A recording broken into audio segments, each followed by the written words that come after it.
Halo, selamat pagi anak-anak. Bagaimana kabar kalian hari ini? Budina berharap anak-anak semua dalam keadaan yang sehat dan tetap semangat. Biar lebih semangat, kita salam Tarakanita terlebih dahulu ya anak-anak. Salam Tarakanita. Satu hati, satu semangat. Tarakanita, yes. Terima kasih. Anak-anak, hari ini kita akan belajar bersama tema 3, makanan sehat.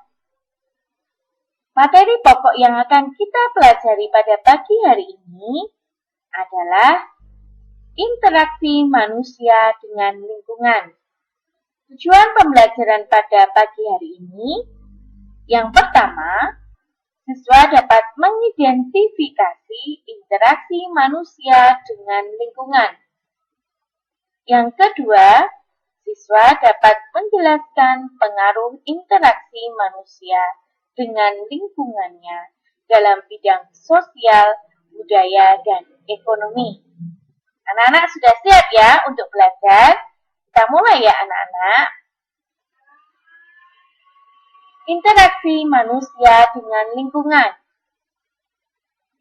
Interaksi sosial adalah hubungan-hubungan sosial yang menyangkut hubungan antar individu, individu dengan kelompok, dan kelompok dengan kelompok.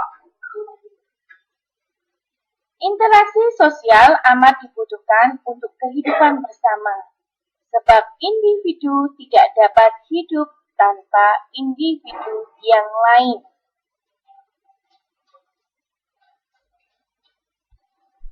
Interaksi manusia dengan lingkungan.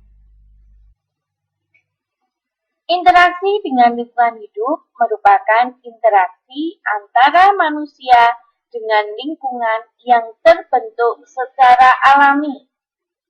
Gunung, sungai, rawa merupakan contoh-contoh lingkungan alam. Contoh interaksi manusia adalah interaksi sosial yang terjadi pada lahan pertanian padi, terjadi antara pemilik lahan dengan para pekerja yang mengolah tanah dan menanam padi. Sedangkan interaksi dengan lingkungan terjadi antara manusia dan tanah atau lahan sawah yang diolah.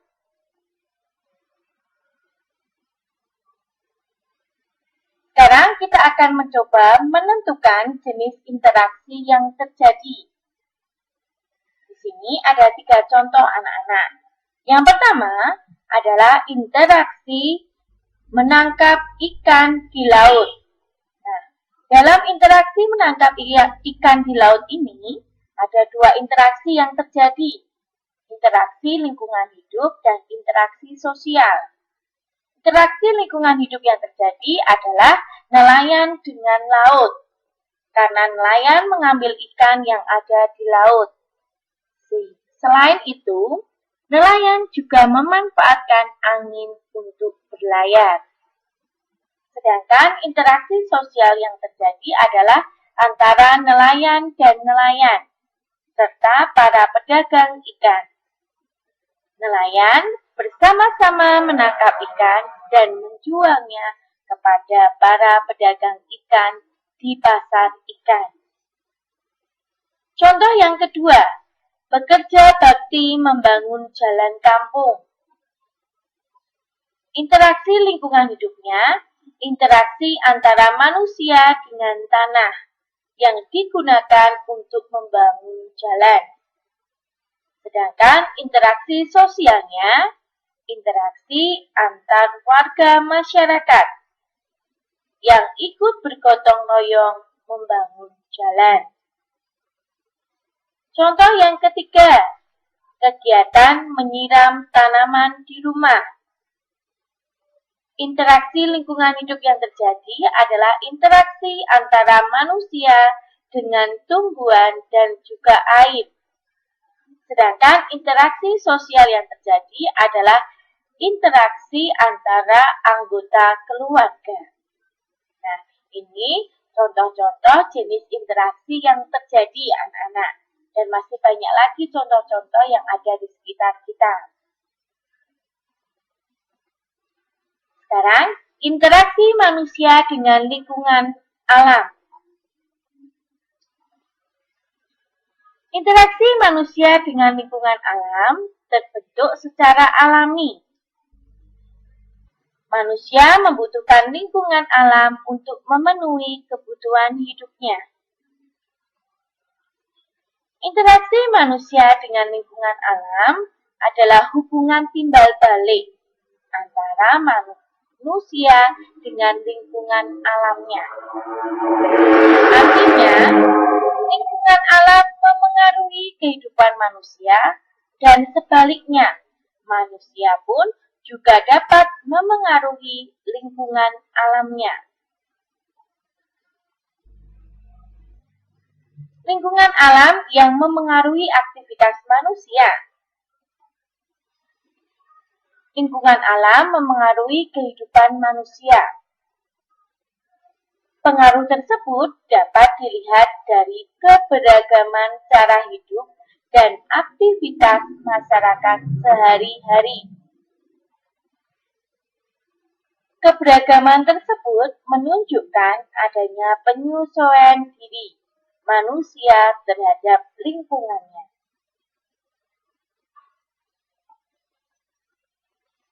Aktivitas manusia memengaruhi lingkungan alam.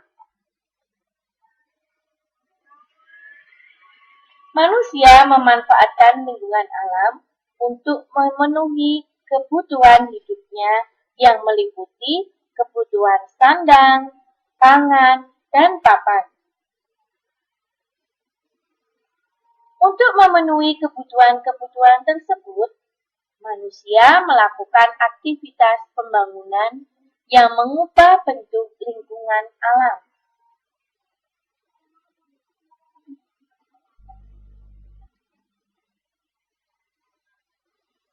Aktivitas pembangunan tersebut antara lain sebagai berikut. Yang pertama, masyarakat membuka lahan di hutan untuk dibuat lahan perkebunan dan ladang berpindah. Jadi, hutan kita dibuka lahannya untuk lahan perkebunan serta lahan berpindah, tempat tinggal manusia. Yang kedua, masyarakat mengubah lahan pertanian menjadi kawasan industri untuk mengolah sumber daya alam. Nah, kalau kita temui di daerah perkotaan, lahan-lahan pertanian ini sudah sangat berkurang anak-anak, karena lahan-lahan pertanian ini dijadikan sebagai kawasan industri. Yang ketiga, masyarakat meratakan bukit untuk pembangunan jalan raya, jembatan, bandara, dan pelabuhan sebagai sarana transportasi penghubung antar daerah. Nah, juga bukit-bukit itu diratakan untuk dibuat jalan supaya dapat mempermudah antara daerah yang satu dengan daerah yang lain. Yang keempat, masyarakat mengubah lahan pertanian, daerah perbukitan dan daerah resapan air menjadi daerah permukiman. Nah, lahan pertanian selain dijadikan sebagai kawasan industri, juga dijadikan sebagai tempat tinggal, misalnya dibuat perumahan, pemukiman penduduk. Nah, itu contoh-contoh aktivitas pembangunan yang memengaruhi lingkungan alam.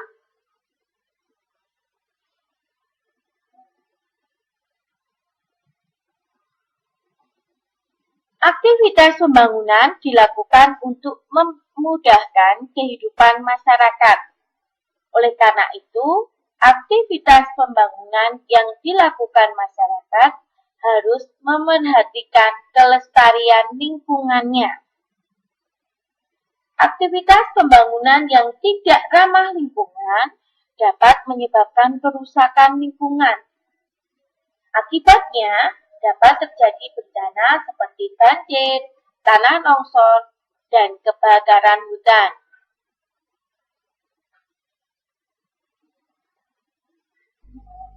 Sekarang kita akan belajar interaksi manusia dengan lingkungan sosial.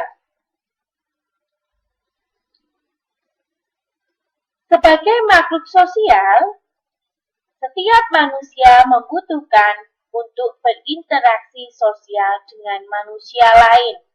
Karena sebagai makhluk sosial, manusia tidak dapat hidup sendiri tanpa orang lain.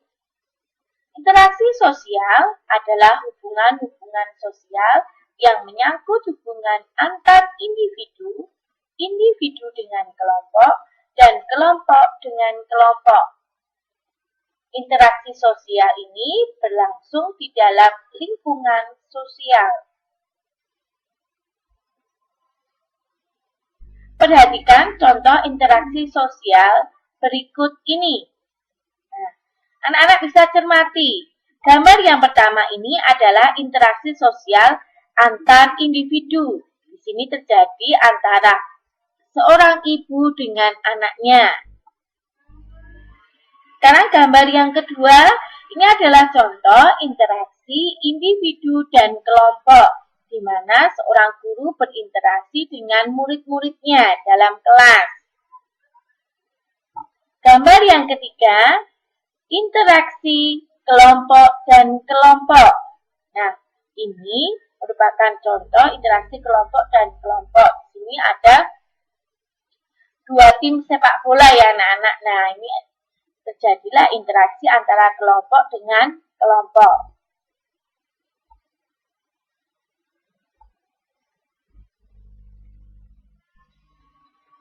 Nah, tadi contoh interaksi sosial yang pertama. Gambar pertama, interaksi antar individu. Terjadi antara ibu dan anak. Nah, interaksi antar individu yaitu interaksi yang dilakukan oleh satu orang dan satu orang lainnya. Ini dinamakan dengan interaksi antar individu. Sedangkan gambar yang kedua tadi adalah contoh interaksi antar individu dan kelompok.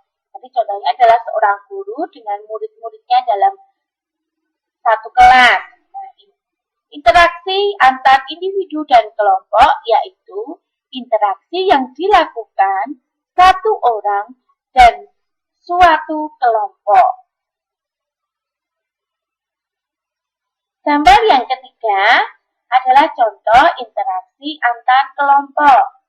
Interaksi antar kelompok yaitu interaksi yang dilakukan oleh satu kelompok dan kelompok orang lain. Misalnya, interaksi antar tim bola tadi anak-anak. Nah, setelah tadi mengenal interaksi sosial dan contoh-contohnya, kita akan belajar tentang syarat-syarat terjadinya interaksi sosial. Apa saja ya syarat-syaratnya? Syarat yang pertama, adanya hubungan antara orang-orang yang melakukan interaksi. Itu syarat yang pertama.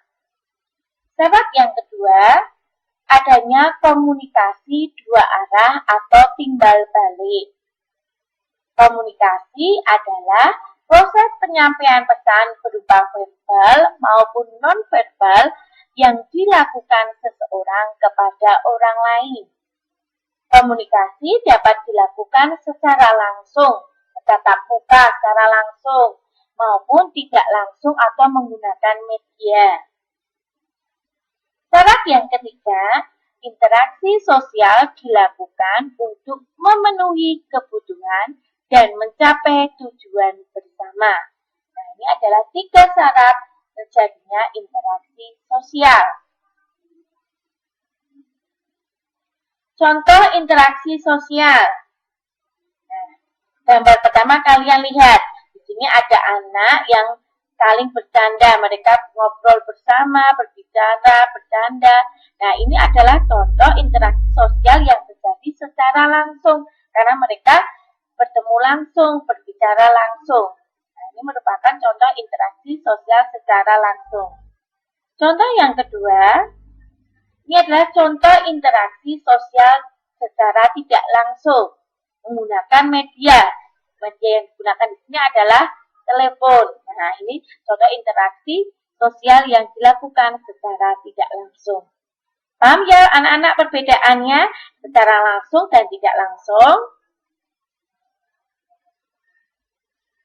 Nah, anak-anak, tadi kita sudah belajar tentang interaksi sosial, interaksi dengan lingkungan alam. Nah, setelah mempelajari itu, Bu Tina akan memberikan soal latihan kepada anak-anak. Soal latihannya ada 11 nomor. Nanti silahkan anak-anak kerjakan, ditulis soalnya dan jawabannya. Ya, anak-anak ya. Ini untuk nilai pengetahuan. Sedangkan untuk nilai keterampilan, anak-anak silahkan perhatikan gambar berikut. Nah, pertanyaan yang pertama, apa interaksi lingkungan alam yang terdapat pada gambar tersebut? Yang kedua, apa interaksi sosial yang terdapat pada gambar tersebut? Paham ya anak-anak ya? Nah, cukup sekian pembelajaran hari ini. Terima kasih. Kita bertemu lagi pada pembelajaran berikutnya. Setelah ini, anak-anak silahkan mengerjakan soal latihan dan tugas dari Bu Tina dengan baik. Mohon anak-anak kerjakan dengan teliti, ditulis tulisannya yang rapi ya anak-anak ya. Dan jangan lupa dikumpulkan, usahakan untuk tepat waktu ya anak-anak ya. Selamat mengerjakan, selamat belajar, Tuhan memberkati. Sampai jumpa pada pertemuan berikutnya.